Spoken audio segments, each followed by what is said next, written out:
What I want you to do is, I want you to go interview Christians in the class.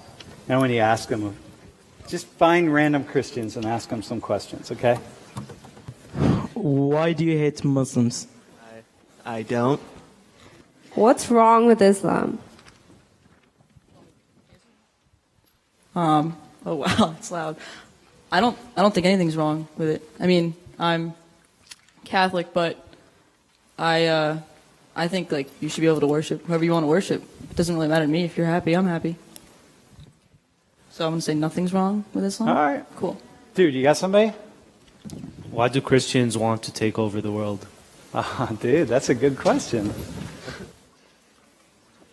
I don't know. I don't think they want to take over the world. I don't want to take over the world. I just want people to be happy. So I just want to be happy, man.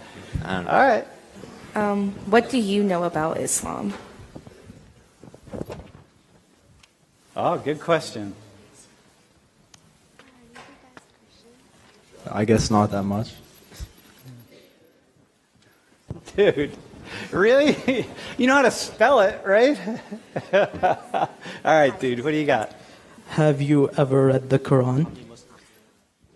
No, I've studied aspects of it, but I've never actually read the actual book. What do you ask her a follow-up? What does she know? What does she know about it? What do you know about it? What did you learn about it? One thing I learned was that it's similar to the Bible in certain ways. There are major differences, but it's not all hateful, which is what I was taught kind of growing up. How many Muslims do you know? Oh, cool, man. Maybe like 2 or 3. Oh, yeah, who are they? Wait, who are they? Is one named Muhammad? Probably. Someone that I worked with this summer, and then just a few, not like friends, but like classmates or acquaintances. Yeah. All right, cool. Next one, man. Dude, you got somebody? Anyone Christian over here? Come on, got some Christians, man. I have someone. Dude, all right, you got someone? Where you at? I got someone. All right, go ahead, man. You got someone? Go ahead. Which Muslim countries have you visited? I haven't visited any Muslim countries. How many American Christians do you know who hate Muslims? Whoa, that's pretty cool. Honestly, I don't come from, but part of my family are Southern Baptists, and they're actually not related to me, luckily, but 2 of them have expressed hatred towards the Muslim culture in front of me during Easter, which was a great family discussion. But yeah, so I actually do, which is kind of crazy and pretty wrong. What did they say? The most ignorant things, like Muslims are going to take over America, or like we need to fight to get them out of our country, things like that. And you just sit there and you're kind of just like, all right. Like, dude, they cooked the food's too good, man. I know. And it's Easter, so you're just kind of like, okay. Yeah, right, yeah. Well, Jesus was... Yep. You had to give him some reason to roll over in his grave. Okay. Yep. All Very right. true. Oh, wait, he's not in the grave. Sorry about that. All right. Next one. Who do we got? I've got one. All right, where at? Here.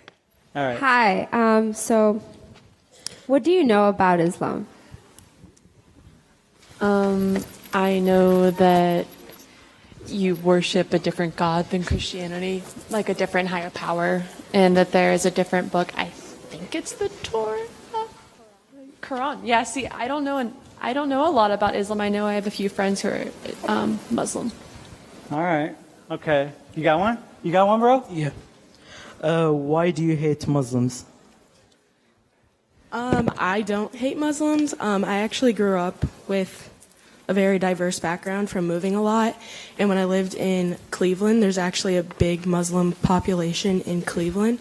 So I got to learn a lot about Muslims and become friends with a lot of Muslims.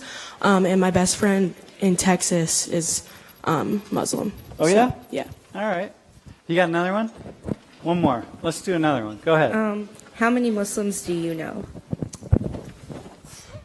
Like 2 or 3, I guess. Oh, that's cool. I got that. Are we good? No, I got one more. You got one more? Yeah. All right, one more, man. What's wrong with Islam? Oh, dude. Nothing. Lay it out, my friend. Nothing. Oh, no, there are some shit. There's things wrong with Islam. How many Muslims do you know?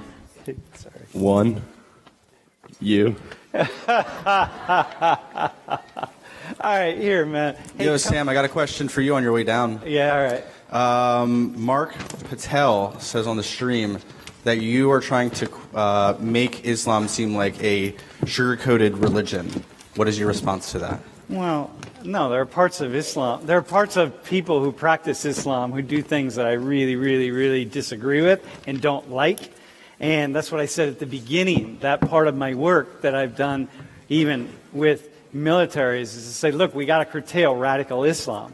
And there are parts of Christianity that I don't like, the radical parts, the people who take these radical perspectives. So it's really, they're different things, but there are things that people that promote violence and commit violence I don't like. And there are Christians that commit violence, and there are Muslims that commit violence. Okay, so how many American Christians do you know who want to take over the world? Whoa, dog. All right. How many American Christians do you know that want to take over the world? I don't think I know anyone that wants to take over the world that's an American Christian. Beautiful. All right, come on back down. So here's the point. You ready, my friends? We don't know. We might hear certain things in the media about Muslims and about Muslims wanting to take over the world, Muslims wanting to impose themselves, Muslims wanting to do this, Muslims wanting to do that. When I travel in Muslim countries and when I talk to Muslims, or here in the United States I talk to Muslims, if I talk to you all, if I go somewhere else as Muslim American or wherever, I don't find that anywhere. And when I take these ideas, these questions right here, that are the same questions that Americans would ask about Muslims, but now Muslims are going to hear all the things that I just gave you, and they're going to ask about Americans, because this is what they're wondering in the Middle East. Why do Christians hate us? Why do Christians want to take over the world? Why do Christians want to invade Muslim societies? Why do Christians this? Why Christians that? All of that stuff. And so what? You all just taught Muslims, not only you all, but any other Muslims who might be watching the stream, what you just taught them is, actually, we're really not very radical. And those ideas don't represent us. And so one person has a couple family members that made some ignorant comments about Muslims, but you all are going like, yeah, I don't know, I really don't have any Muslim friends, but I don't hate Muslims, and I don't want to take over the world, and I don't want to destroy Islam, and I don't want any of that. These people don't speak for me, in other words. These people are not speaking for you. And I think if you walked across the United States, even in the South, you're not going to find hardly very many people who would say yes to any of those questions. And same in Muslim countries. There are radical Christians who would say yes to that, and there are radical Muslims who would say yes to the reverse of those questions, i.e. I want to destroy Christianity, I want Islam to be the world religion, I want all this kind of stuff. But the vast majority, the people over here are the people here are the same as the Christians here, and it really isn't that different. And here's the problem. Like, you can say, I'm missing it, and I don't understand, etc., but I've traveled around the world and spent a lot of time in Muslim countries. I have never met a radical Muslim in my life.